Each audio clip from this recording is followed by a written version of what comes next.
Magandang umaga sa inyong lahat. Ngayon ay February 19, 2024 at sa oras na 8 ng umaga.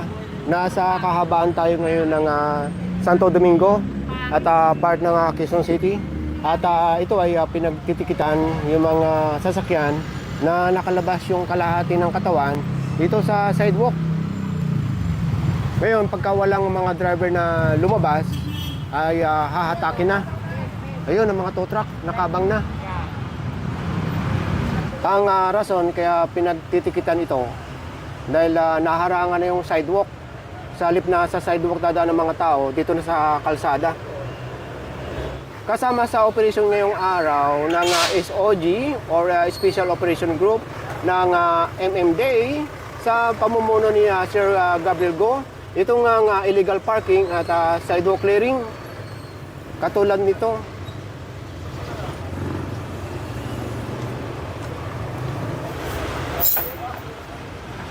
Terbon!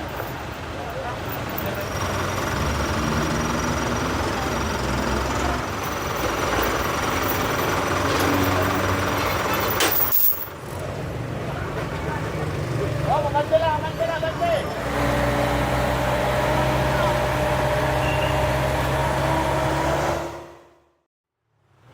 pinasadahan din ng Special Operation Group ng MMDA itong kahabaan ng Dapitan at sakop ng Quezon City at pinagtitikitan itong mga nakahambalang o nakapark dito sa kahabaan ng kalsada.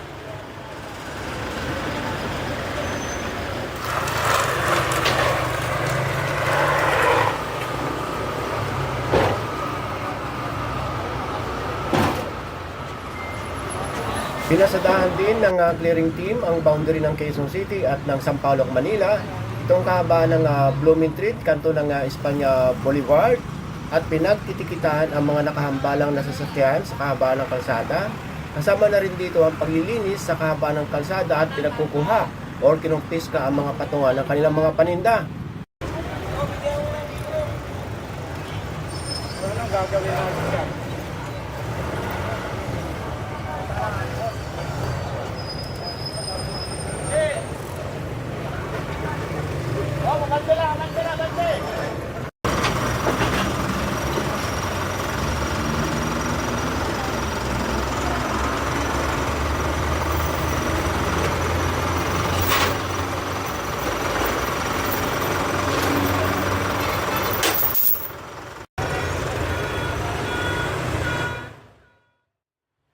After galugarin ng Special Operation Group ng MMDA, ang part ng Quezon City, dumiretso ang team dito sa may EDSA, may tapat ng Mega Mall, para dito manita ng mga dumadaan sa busway or carousel.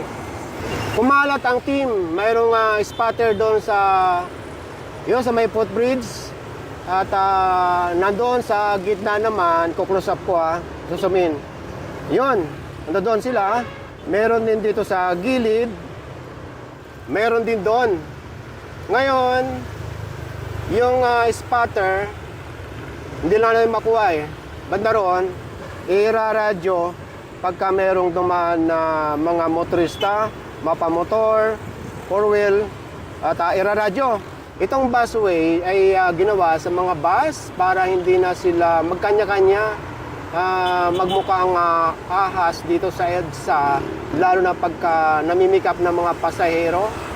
Ngayon, ang pwede lang dumaan dito, yung mga enforcement, lalo na ngayon may operation, yung mga marked vehicle, ambulance, mobile, police, at sa mga private car naman, pwedeng dumaan yung mga emergency, lalo pagka ang sakay ay pasyente na pinapayagan yan.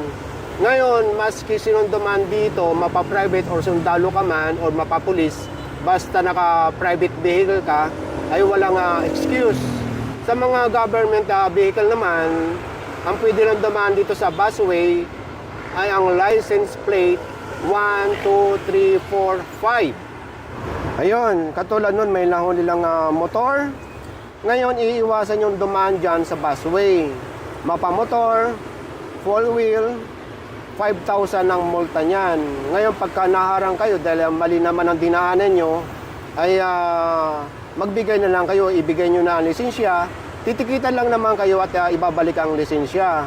Ngayon, kung sakaling hindi nyo matanggap ang inyong kamalian at naging arrogante pa kayo or disobedience, madadagdagan ang kaso ninyo. Madadagdagan ang multa. Ito, dalawa na.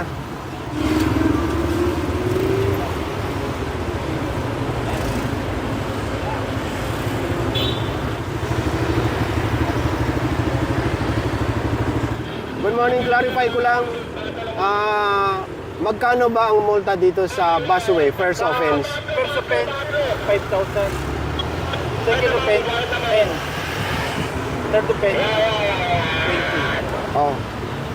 Iwasan nyo mga kabayan at malaki-laki pala.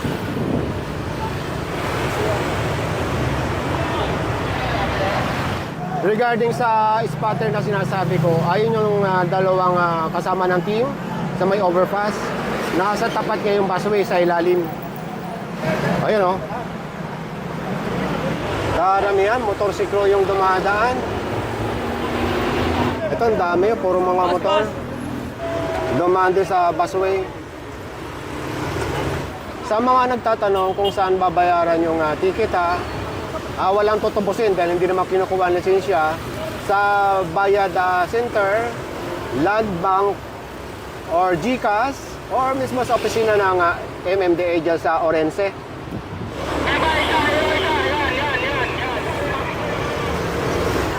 O yan, huli na. Yan yung niradyo kanina.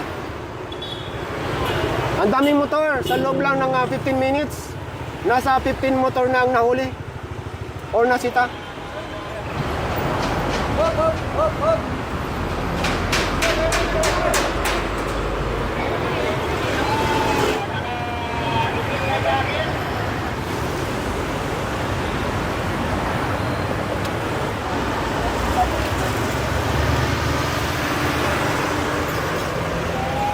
Sarang violation is 5,000 po. After ordinance po.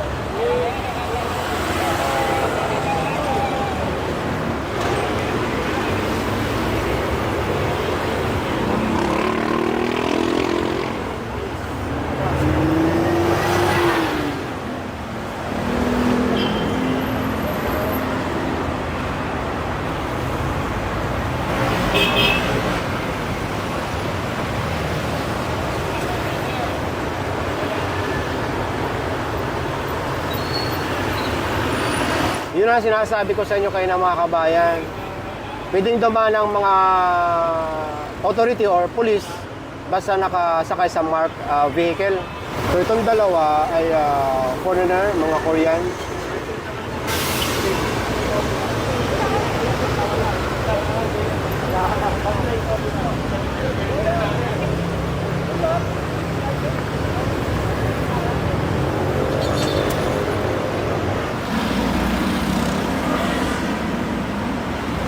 Tanghali.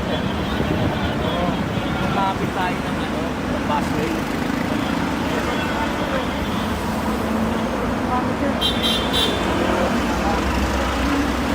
Sir, titignan namin sa pahawak muna ng license mo, sir. Just in case na hindi talaga gumamit, babalik na lang natin, sir, hindi naman, titignan lang namin sa aming video, sir. Yes po.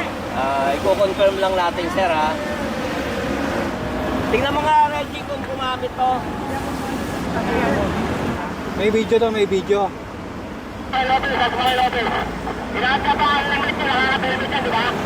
Paso yung nung video. Papakita ko lang kayo, sir. Kasi ako.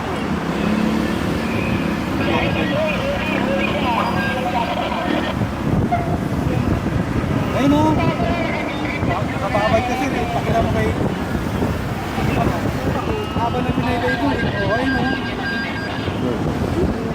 Ayan, sir.